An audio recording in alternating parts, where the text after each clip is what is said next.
Hello，大家好啊！今晚咧，翁靜晶咧做咗個首次直播喎。翁女俠咧就疑似回應翻近日七仙女嘅事件啦。有機會坐監啦，咁仲可能會罰翻你3倍嘅稅金咁樣嘅。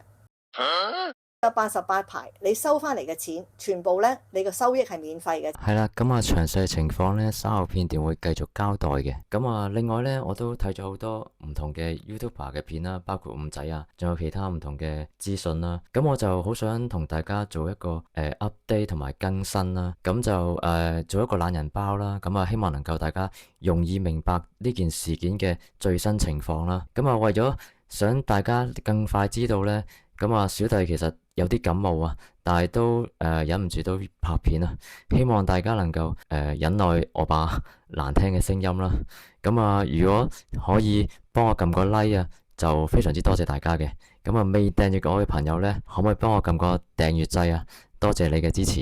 今日會同大家傾下七仙女啊，其實有冇機會俾人拉啦？同埋都會同大家分享下翁靜晶嘅睇法啦。如果想睇翻成段足本嘅片段呢，大家可以去翻呢個佛門警訊2.0呢個 channel 嘅喎。有位受害人呢，就向阿五仔嗰邊講呢，就話向阿七仙女買咗啲佛畫，即係嗰啲唐卡呢。懷疑受騙啦，因為嗰位受害人呢，就用咗非常之貴嘅價錢啦。但係事後呢，嗰個受害人呢，就喺淘寶上面見到一模一樣嘅嘢呢。向阿五仔就報料啦。我就會播段錄音嘅，就係五仔嗰邊剪輯翻嚟嘅。之後亦都會播一播翁靜晶嘅相關嘅意見啦，俾大家參考一下啦。因為嗰幅畫都值幾十萬噶，因為喺佛堂同埋喺寺廟供奉咗好長好長時間噶啦，經過法王加持同埋啲出家人加持咗好耐噶，淨係嗰幅畫你都好抵噶啦。同埋琴晚俾你個畫，就係因為你見你供咗3個牌位，你先得到個畫噶。如果冇供呢個牌位個功德咧，就冇呢個畫噶啦。咁所以咧，呢個畫幾乎即係呢個畫幾乎差唔多送俾你咁樣噶啦。因為嗰個牌位咧，即係你而家你話唔想供2個牌位嘅，其實嗰個畫咧等於就係差唔多送俾你咁樣噶啦。所以嗰2個牌位咧，其實都係賺咗，因為你個畫係好名貴噶，都係收你好平噶。小弟聽完呢段說話咧，都非常之感慨啊！因為之前咧我都做過啲小生意嘅，都覺得呢段咁嘅說話咧，其實令到一個買家去買你嘅嘢咧，都真係好神奇啊！即係講嘢講到咁甩甩咳咳。我哋又聽下呢個翁大律師有關嘅疑似回應啊！翁靜晶咧就話，如果你喺對方嗰度買一條手鏈係10萬蚊嘅。但係後尾你發現咗咧，喺淘寶上邊咧就只不過係賣7個半嘅。即係呢樣嘢咧，其實佢就話有得拗嘅。因為咧就譬如話假設有個人買一條裙，喺淘寶上邊咧就賣100蚊嘅，但係就經過瑪麗蓮夢露咧着過啊，或者係摸過啊，可能條裙咧就升值喎，可能去到1萬蚊喎。呢一樣嘢咧就佢就話有得拗嘅。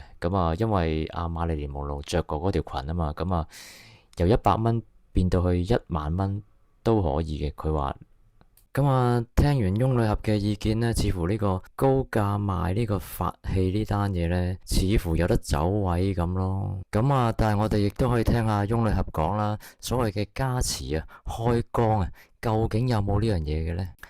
翁靜晶咧就講話係冇開光啊，冇加持呢一回事嘅。佢就叫大家諗翻啦，佛陀開悟嘅時候咧，佢係咪究竟有念嗰啲咩經咧，或者係拜嗰啲咩佛像啦？事實上係冇嘅。係佛陀開悟係只不過係靠佢自己嘅啫。佢亦都同大家講啦，可以揾翻一個叫做像法時期啊。佛像個像。佛法個法啦，就可以揾翻Google 下，就會明白翁靜晶所講嘅嘢嘅。事後咧就佛陀死咗之後咧，啲人先開始咧就雕刻一啲佛像出嚟啦。嗰啲雕刻嗰啲佛像咧，做出嚟嗰啲佛像咧，其實係用嚟紀念佛陀嘅。咁佢就話既然係咁呢，就冇開光呢一回事嘅。咁開光呢，只不過係人做出嚟嘅啫。咁佢話呢，係人去幫你開光呢，唔係佛去幫你開光呢。咁呢個開光呢，其實就冇意義嘅。正信佛教呢，就唔會講開光呢樣嘢嘅。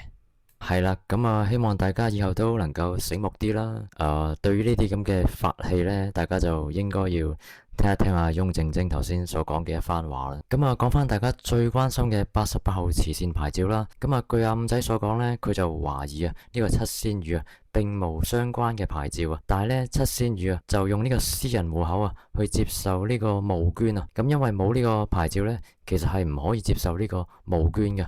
咁我哋又聽下翁靜晶點樣講啊。翁靜晶呢就講咗陳振聰嗰個例子出嚟啦。佢又話呢，就如果你有慈善牌，你收2億嘅捐款呢，就當然冇問題啦。唔需要報稅嘅。咁如果你冇慈善牌而又收2億嘅捐款呢，你就要當係一個入息咁解咯。要報稅嘅。另外呢，佢就話舉咗陳振聰嗰單例子出嚟啦。當年呢，佢係收咗小甜甜20億啦。陳振聰呢就話呢20億呢係一個禮物嘅，係小甜甜俾佢嘅禮物。但係就稅務局方面呢就唔認同啦，就覺得陳振聰呢收呢20億呢其實係一個風水嘅服務費嚟嘅。最後就要陳振聰呢俾翻3億5千幾萬嘅稅金出嚟嘅。翁靜晶就話呢，其實88牌呢樣嘢呢，主要係喺稅務問題方面啦。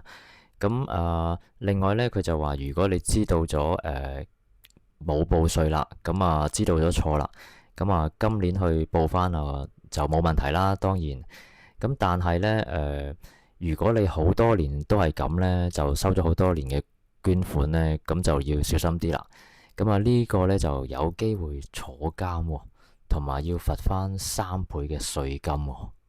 哇，真係會坐監噶。相關做咗呢啲衰嘢嘅人士小心啦。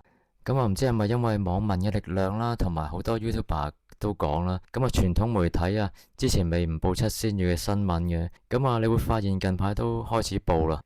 尤其是 AM730感覺上好似特別多七仙魚嘅負面新聞。